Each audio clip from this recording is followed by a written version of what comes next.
Alright guys, so we're going to go over how to properly do the bench press, more specifically the dumbbell bench press. You find there's a lot of videos on major exercises like deadlift, bench, squat, but there's not too much on your lat pull downs, your shoulder press, your dumbbell bench press. So that's why we're narrowing it in, but we'll cover incline, all that stuff that you guys ask. Be sure to send us your video ideas and we will make them. A lot of people commented this, so let's get into it. So here are the top 3 mistakes I noticed. This is going to be the first, and it's very obvious what's wrong with it.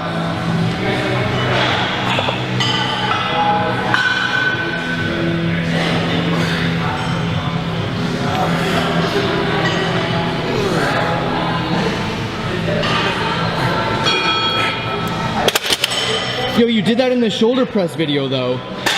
Same issue every friggin' time. People grab the 130s, they go, I'm huge, I bench press 300. I'm gonna rip some heavy weight. They do quarter top reps, quarter bottom reps, cut it out, simple. Number 2 is a very common one that I guarantee affects us all.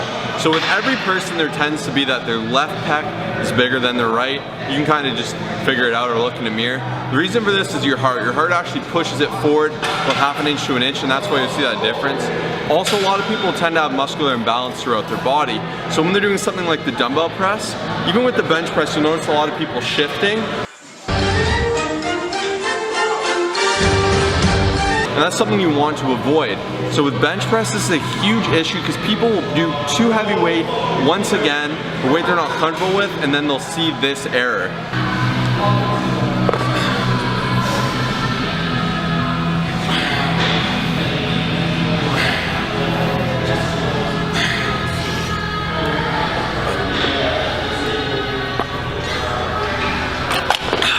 You don't want that, and there's very easy ways to fix it. My top number 1 tip, usually we don't do this with these videos, but I dive into it and just get rid of this right away.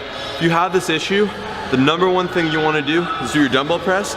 Start with your weak arms and do this exercise.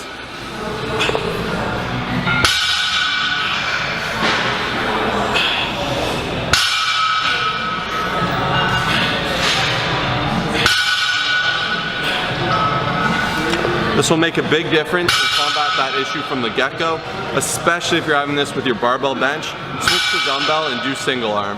Number 3, like the shoulder press, there's a lot of overlap here, but it's important, is angles.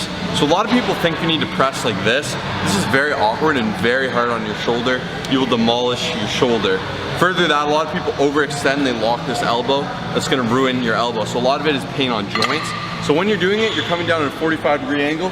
You can see my arms are locked, and then I'm gonna explode outward just like a bench press. So you come in from this compressed form starting with your tris, and you get some of that twist. You don't wanna do too much. Powerlifters will overdo it to get that extra little bit of strength, but here's the wrong and here's the right.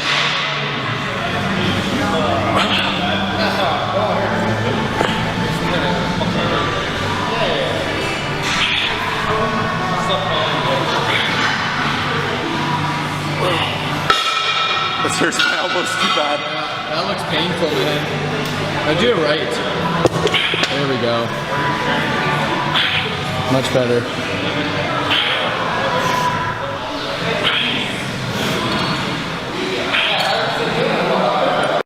Number 4, this needs to be included, is setup. This is everything for the dumbbell. So you can see he's very weak here. He has no arch. He's not squeezing his glutes, and his feet are free for all.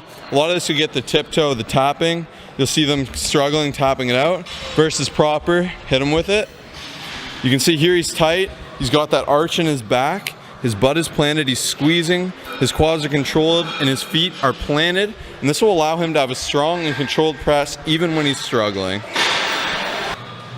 So here once again, we're just going to go over the form from start to finish. So as you can see, you're going to want to make sure you're nice and tight. He has his feet firmly planted. He has a good center of gravity. They're balanced. They're pressed in there. He's squeezing his butt, making sure he remains tight and he's not tip-tapping. Aside from that, you can see his depth is appropriate. He's going right down and he's ensuring to squeeze at the top while squeezing the dumbbells together. This is absolutely everything. So many people make the mistake of not being stable controlled and in that strong pressing position alongside not getting that contraction at the top of the rep. Here are some variations that we find are incredibly helpful. Alright, close grip dumbbell press is the king. If a lot of you guys are getting wrist pain on the close grip bench press, switch over to this. It does wonders, makes you work each arm individually, and because of that you can really work on the issue that we talked about earlier. and it is just a wonderful exercise. And then you can see Kyle's got that grunt face going down. All right, next up we got the good old dumbbell fly press. This one's really good. So this is not a complete fly, so you can go nice and heavy here. You're basically pushing it down like a close grip, and then you're flying out, and it's slightly the same, but there are differences here because you're still going to try for that fly and that squeeze at the top, and you're trying to focus on working that chest and not the tricep. A lot of the time exercises can be very similar, but a lot of it just comes down to mind muscle connection and how you engage the muscle.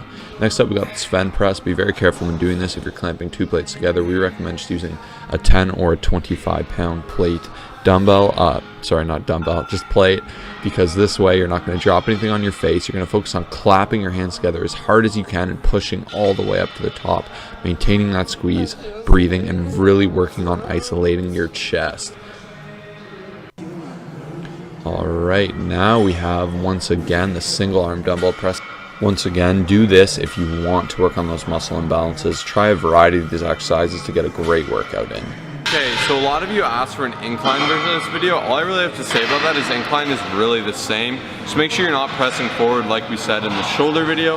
Aside from that, it's the same thing. Get tight, watch your range of motion, make sure you're squeezing those arms and exploding. Having a little bit of elbow flare is not the worst thing if you're going for strength. That's really the only other considerations you need in regards to that. So that's why we didn't even touch on